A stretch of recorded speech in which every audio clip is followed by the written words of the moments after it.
यस्यांके च विभाति भूधरसुता देवापगामस्तके भाले बालविदुर्गले चगर्लङ्घ्यसोरसिव्यालराट् सो अयं विभूति विभूषणा सुरवरा सर्वाधिपा शंकरः पातु माम्। बोले शंकर जी महाराज की, राधे कृष्ण सरकार की, रामचंद्र भगवान की, भागवत महापुराण की जय। जय श्री राधे श्याम। हमारे इस कथा क्रम में नारद जी का चरित्र भी आता है। तो नारद जी का ये है कि इनकी जो माँ थी पूर्व जन्म में, यह एक बार क्या हुआ कि कुछ संत लोग थे और निकले हुए थे चतुर्मास के पारायण में। तो वे लोग एक जगह पे स्थान जो है वास किए।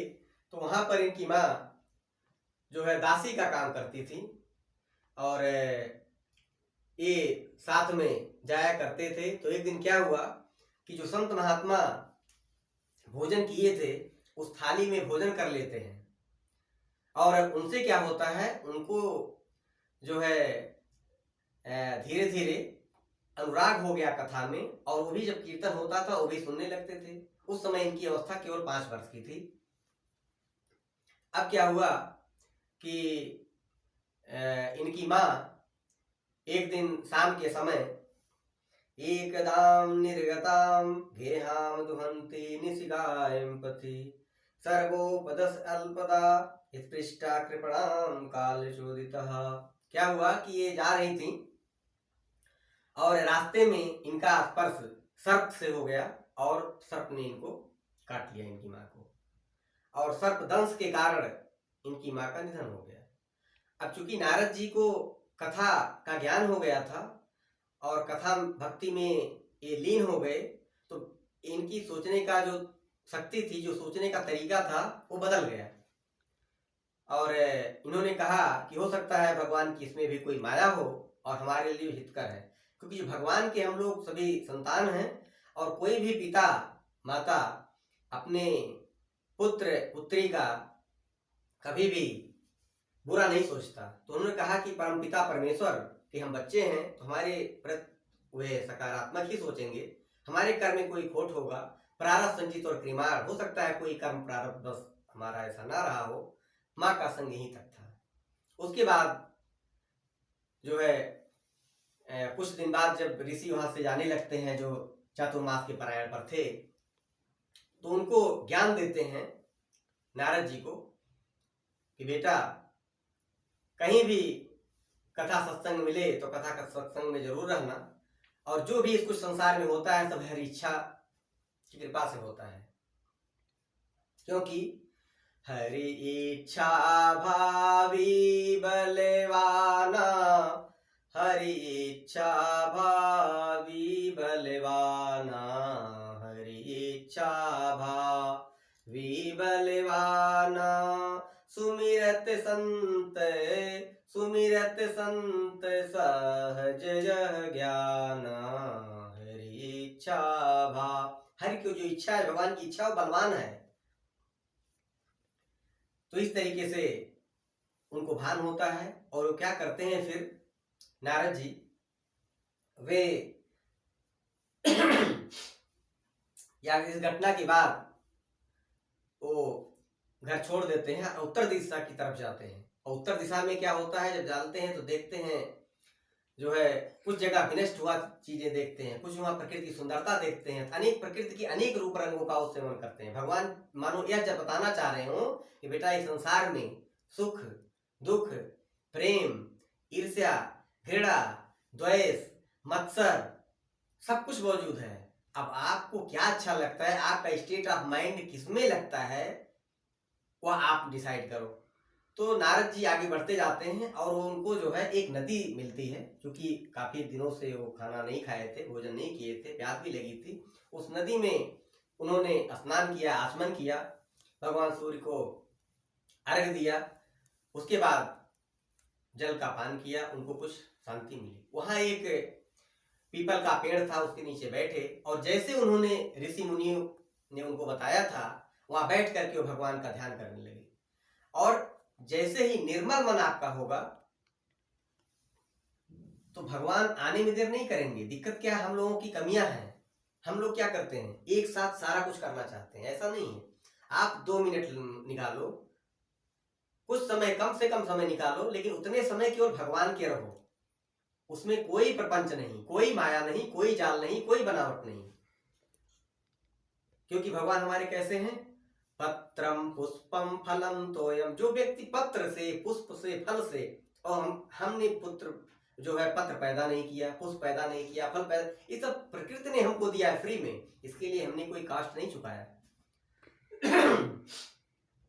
तो इसी से भगवान खुश हो जाते हैं। और इसमें है क्या, तेरा तुझको अरे पड़े क्या लागे मेरा स्वामी, क्या लागे मेरा। तेरा तुझको, भगवान का दिया हुआ ही भगवान को वापस करना है। हम क्या, हमारे अंदर क्या क्षमता है जो भगवान के दें, हमारे अंदर क्या योग्यता जो भगवान की पूजा कर सकें। अगर हमारे अंदर यह भावना आती है कि सब कुछ मैं कर रहा हूं, तो सारे संसार विनष्ट हो जाएगा, सारा जीवन व्यर्थ हो जाएगा। ऐसा कभी नहीं होना चाहिए। करने वाला तो कोई और है, नाम केवल आप निमित्त, आप मात्र बन रहे हैं। तो हमेशा ये भावना रहे कि जो हो रहा है प्रभु की इच्छा से हो रहा है, मैं कुछ नहीं कर रहा हूं, मेरे अंदर कोई योग्यता क्षमता नहीं है, कोई कर भी क्या सकता है। हाड़ मांस का शरीर एक दिन मिट्टी में मिल जाएगा। मिट्टी का खिलौना मिट्टी में मिल जाएगा, मिट्टी का खिलौना मिट्टी में मिल जाएगा। तो मिट्टी का खिलौना मिट्टी में मिल जाएगा। पंचभूत से हमारी ये शरीर बनी है, पंचभूत में मिल जाएगी। गर्व किसका, घमंड किस काम का। इसलिए बार बार आख्यानों में आता है कि हम लोगों को कथा का श्रेय लेना चाहिए, क्योंकि जब कथा का श्रेय आ जाएगा, सत्य का संग आ जाएगा, तो हमारी जो दृष्टि है वो बदल जाएगी। तो जब दृष्टि बदलेगी तो दशा भी बदलेगी, तो हमारा सब कुछ बदल जाएगा। क्योंकि बहुत सारी चीजें हमारे विचार पर निर्भर करता है। जैसा हम विचार करेंगे वैसा कार्य करेंगे, और वैसे धीरे धीरे होता चला जाएगा। तो इसलिए यहाँ पर जो है नारद जी वही चित्र स्मरण करते हैं जो चित्र ऋषियों ने उनको बताया था। तो तुरंत भगवान हरि उनके शरीर में आ जाते हैं और स्वप्न देकर के फिर गायब हो जाते हैं, उनको दर्शन देकर के। अब जब उठते हैं तो भुला जाते हैं और वही सबको ढूंढते रहते हैं, परेशान हो जाते हैं, फिर वही प्रयास करते हैं भगवान के उस रूप का दर्शन करने के लिए। तो आकाशवाणी होती है कि नारद, वहां पे नारद का जो नाम था वो बालक ही थे, नाम नहीं दिया गया है। तो आपके अंदर निर्मल मन है और आप इस जन्म में मुझे नहीं पा सकते। आप जो है अपना कर्म करें और उसके बाद फिर आपको जब ये शरीर काल के द्वारा आपके शरीर छूटेगी, तब आप हमेशा मुझे पाएंगे और कोई चीज आपको विस्मृत नहीं होगी। तब नारद जी वहां से जो है समय आता है और अपना शरीर छोड़ते हैं। तो नारद कहते हैं हमको सारी चीजें याद हैं भगवान के पास, उनकी भक्ति आ गई तो सब कुछ याददाश्त भी बढ़ जाती है। तो नारद जी बोलते हैं कि जब भगवान पार्वती परमेश्वर कारण नामक जलाशय में विश्राम कर रहे थे और ब्रह्मा जी जो है उनके शरीर में प्रवेश किए इस उद्देश्य से कि मुझे अब जो है सृष्टि का निर्माण करना है, तो उनके साथ में श्वास के रूप में नारद जी बोले कि मैं भी प्रवेश कर गया। और जब फिर ब्रह्मा और मरीच आदि ऋषि सब हुए उनके साथ, मैं भी ब्रह्मा के मानस पुत्र के रूप में बाहर आया। इस तरीके से नारद जी अपना चरित्र बताते हैं। तो हम लोग जो रास्ता हमारे नारद जी ने अपनाया और उनको भगवान का साथ मिला, वही रास्ता हमको भी अपनाना चाहिए। हमारे नारद जी हमेशा क्या कहते रहते हैं, नारद जी हमेशा भगवान की भक्ति में लीन रहते हैं, दूसरा कुछ सोचते ही नहीं है, और भगवान का कल्याण, भक्त का कल्याण, भगवान का कार्य में व्यस्त रहते हैं। भगवान का कार्य क्या है, अपने संतानों की रक्षा करना, उनका मोक्ष करना। संत का क्या काम है, सबको सुख प्रदान करना। नारद जी का कार्य फिर क्या है? संतों को सुख प्रदान करना, भक्तों को सुख प्रदान करना, भगवान की भक्ति सबको देना। तो नारद जी क्या कहते हैं? जय जय नारायण नारायण हरि हरि, जय जय नारायण नारायण हरि हरि, जय जय नारायण नारायण हरि हरि, जय जय नारायण नारायण हरि हरि, जय जय राधा रमण हरि बोल, जय जय राधा रमण हरि बोल, हरि बोल हरि बोल हरि हरि बोल, हरि बोल हरि बोल हरि हरि बोल, जय जय राधा रमण हरि बोल, जय जय राधा रमण हरि बोल, जय जय नारायण नारायण हरि हरि, जय जय नारायण नारायण हरि हरि, जय जय नारायण नारायण हरि हरि, जय जय नारायण नारायण हरि हरि, जय जय नारायण नारायण हरि हरि, जय जय नारायण नारायण हरि हरि, तेरी महिमा सबसे न्यारी हरि हरि, तेरी महिमा सबसे न्यारी हरि हरि, जय जय नारायण नारायण हरि हरि, जय जय नारायण नारायण हरि हरि, जय जय नारायण नारायण हरि हरि, जय जय हरि हरि, जय जय हरि हरि, जय जय हरि हरि, जय जय हरि हरि। इस तरीके से हमारे नारद जी हमेशा भगवान के भक्ति में लीन रहते हैं, कीर्तन में मग्न रहते हैं। तो कीर्तन, भक्ति, कथा बहुत महत्वपूर्ण है। और जब भी आपको जीवन में कथा मिले तो उससे आपके जीवन की व्यथा दूर होगी। इसलिए कथा को कभी मत छोड़िए, अपने आप को सौभाग्यशाली समझिए अगर आपको कथा मिलती है। क्यों?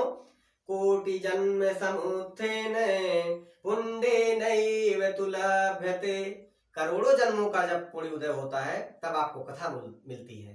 तो इसलिए आप सौभाग्यशाली हैं जो कथा श्रवण करने का अवसर मिल रहा है। आप इसको कभी ना छोड़ें। भगवान के आपके जीवन में हमेशा कथा का आगमन करते रहें, कथा में निरत रहें, आप कथा आपको मिलती रहे, या व्यासपीठ से आपको आशीर्वाद है। और भगवान आप सभी लोगों का कल्याण करे, जीवन में कथा आए और कथा रूपी आनंद में आप हमेशा सराबोर रहें। जय जय श्री राधे श्याम भागवत भगवान की, व्यास जी महाराज की, नारद जी महाराज की। जय जय श्री राधे श्याम।